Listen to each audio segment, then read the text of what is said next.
You are watching World Insight with me, Tian Wei. Still to come on our program. The WTO conference concluded in Buenos Aires with no major agreements. With the rise of e-commerce, can multinational trade blocs like the WTO accommodate the needs of small and medium-sized enterprises?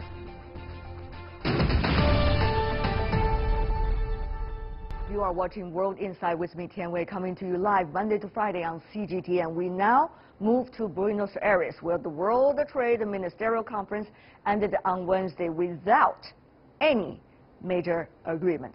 Differences over key issues and even the very foundation of multilateral trade lead to a tense conference. Where will the world economy go, particularly the international trade? Before our discussion, take a look at this. It started with a show of unity from the heads of state from the South America trading bloc Mercosur. Its full members, Argentina, Brazil, Uruguay and Paraguay, signed a declaration on Sunday supporting multilateral trade. But plenary sessions on day 2 of the World Trade Organization conference in Buenos Aires confirmed what many observers had expected. While China, among others, urged globalization and multilateral trade, let us join hands and take real action to uphold the authority and efficacy of the WTO. The United States said the WTO is losing its focus on trade negotiations and that too many countries have been given unfair exemptions.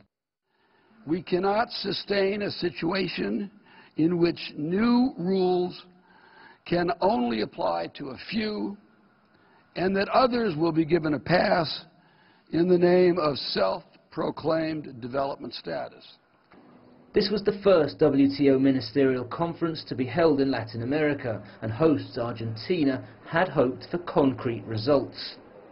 But after the tone of this WTO conference was set, reaching a consensus was always unlikely.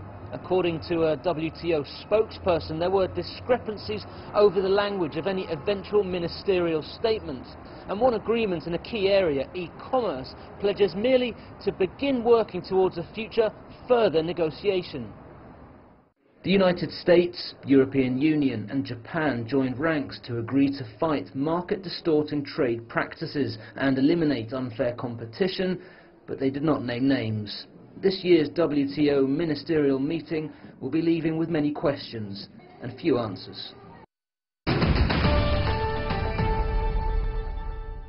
We also have many questions for our panelists as well. Joining us in Beijing, Sitao, who is the chief economist of Deloitte China. Welcome, sir.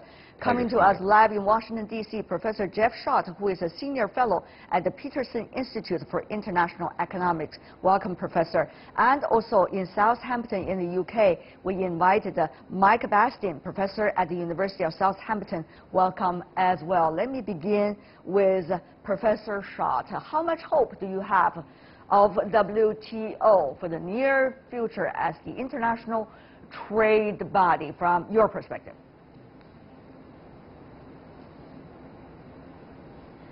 Well, the WTO system is under stress. That's clear.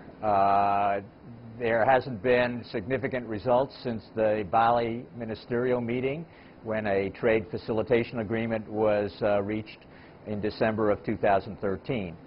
The negotiating function is basically seized up, and the judicial function of the WTO is under attack by the United States and others, but primarily by the United States. So we have to find a way of fixing what is not working, and that will require the major trading nations, including China and the United States and Japan and the European Union, working more closely together, and they didn't do that in Buenos Aires. Can people expect them to do so, Professor Bastin, just realistically, when the United States already said it is not very enthusiastic about any international, particularly multilateral platform? Should anyone expect it to play an active and positive role in any of these mechanisms? Well, I think the expectation should be there because the economic history tells a very positive tale when it comes to multilateral trade cooperation. I mean, the European Union, obviously there are issues now, but the growth and the spread of wealth across Europe since the Second World War is testament to that.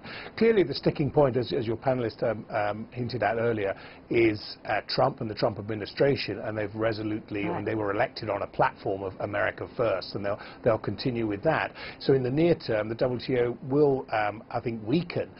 Medium to longer term, though, I think what's gradually going to happen, and could happen far quicker than many people think, is economic cooperation and integration across Asia, led by China, and in effect the dominance of the US and the lead that the US has had until now, I think will weaken and decline. So I see the rise of Asia perhaps increasing exponentially because of America's stance, and the WTO will be replaced by another China-led organization. I'm not sure whether it is replaced or not, but Mr. Xu, here's an interesting point. When you have one of those members, for example, the United States, already said, I'm not interested, why do you still need to listen to the voice of that country? Well, I mean, first of all, U.S. economy right now is booming for recovery, and still, no matter how you say that, U.S. market is still the deepest and biggest market, so it's important to work with the United States. Having said that, though, how do you see, Mr. Xu, what is going on right now, the controversies, the so-called self-claimed development stage that is said by the U.S. side? People seem to understand what it is trying to refer to. But so at the same time, WTO, from the very first day it was born, there has been categories of development stages of economies. And that was also clear when the time was 2001, when China joined the WTO as a developing economy. So how do you see the brush-off, so-called, of development stage? Would it be only a claim against China, or would that be claim against any other country when some just feel about it? Well, when China joined WTO in 2001, I don't think anyone would foresee China would have developed so fast. I don't think anyone would have foreseen China now is the biggest trading nation. So I think you need to put that in perspective. I think China is under more scrutiny. I mean, if China were still, for example, economy with per capita GDP $2,000, $3,000 US dollars, I don't think Americans would make those remarks. But today, China is economic powerhouse. So, I mean, China is under more scrutiny. But at the same time, China has not been granted with the so-called market economy that many of the other economies who does recognize China's size as an economic power. That's a controversial. So that's a controversy issue too, right? It is controversial because this is so-called the sunset clause would imply automatically by the end of the 15 years and you become market economy. But at the same time, U.S. would use other criteria, mainly related to government subsidy, government support to companies, than to make the judgment of whether China is market economy. Putting, Professor Schott, you're an expert in this, the technical details aside, but the fact of double standards, I'm not just talking about China, but also double standard toward the other economies, possibly happened before and possibly to happen in the future. What would that mean to the very root of the strength of WTO?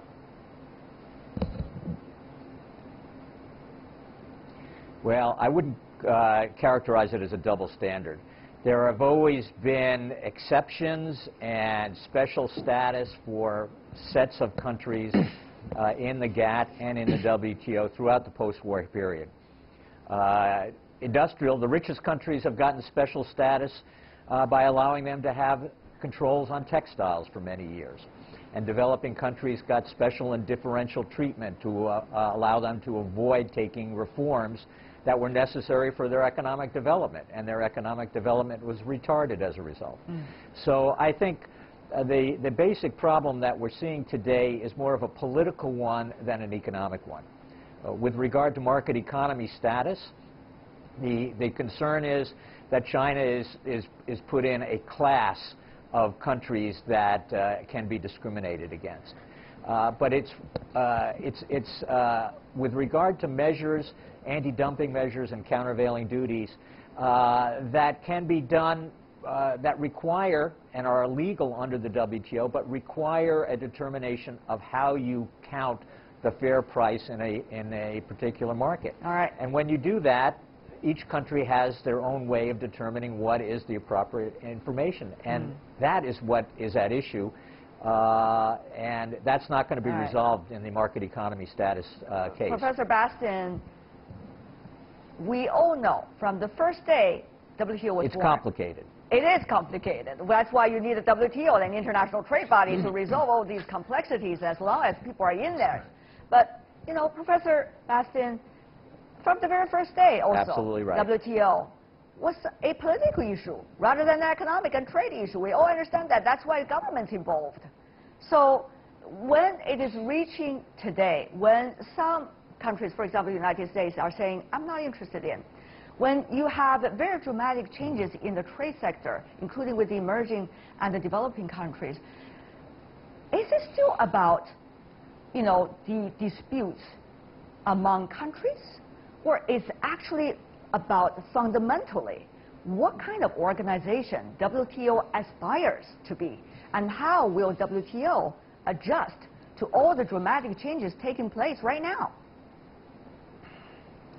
Well, I think it's a very good question. I think that the latter is very much the case, that the world is changing far quicker than people realize, and e-commerce is accelerating that change. As your other panelists said, no one would have really foresaw the rapid rise of China and the dominance of China and that wider region, and we'll probably see something similar in neighboring regions with the Belt and Road Initiative, the Asian Investment Infrastructure Bank.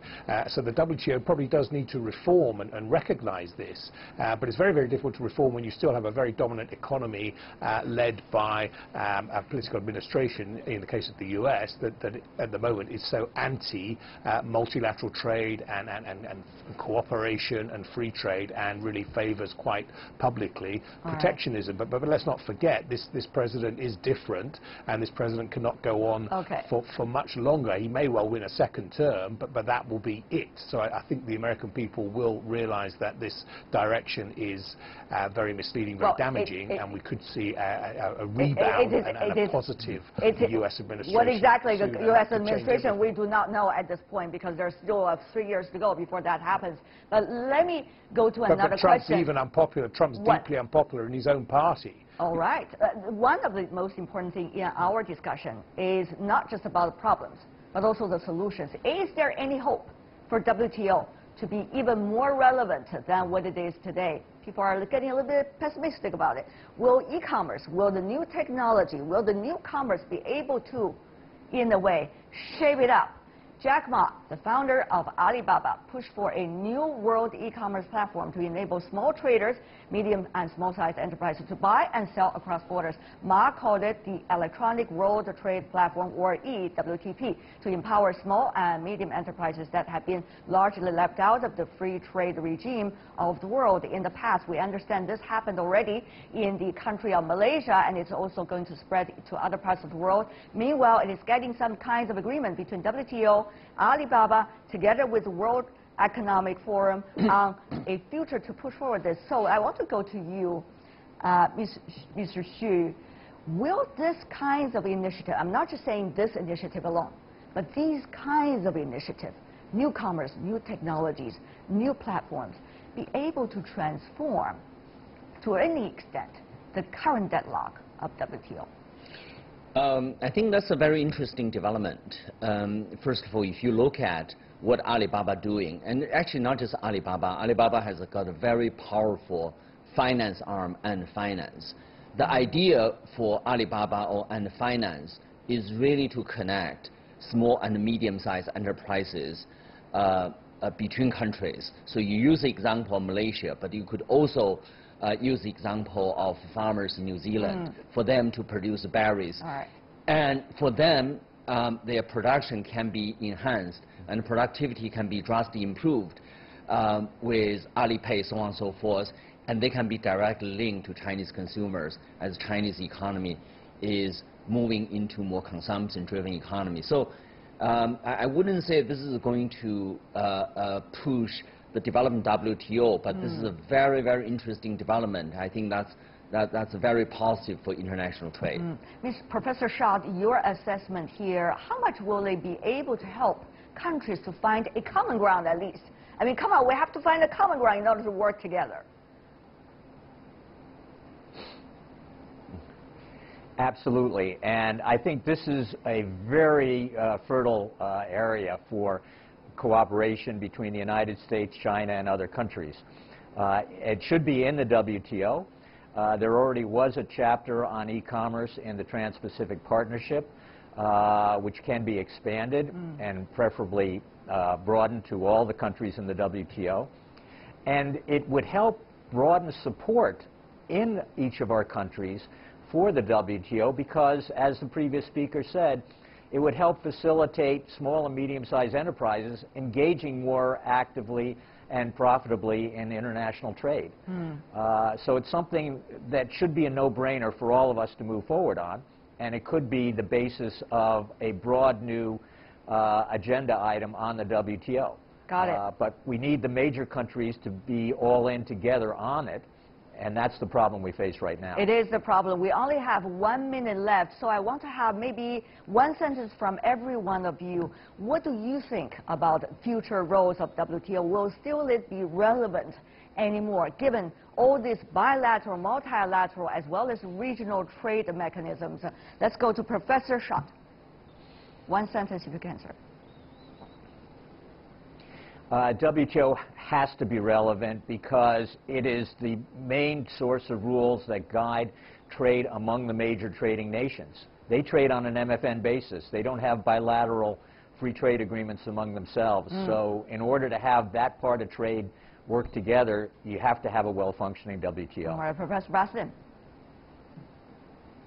Yes, most definitely. I'm very positive in the long term. I think earlier I said it will be replaced. I think it will be updated. So I think we'll see a new WTO led by more emerging countries, typically China, and I think it will focus on key industries more, particularly the creative industry and the fashion industry, which is where it can really support micro and small, medium-sized enterprises and emerging markets. So an Asian-led WTO is what we'll see. Mr. Xu? By no means is it perfect, but China has benefited hugely from that.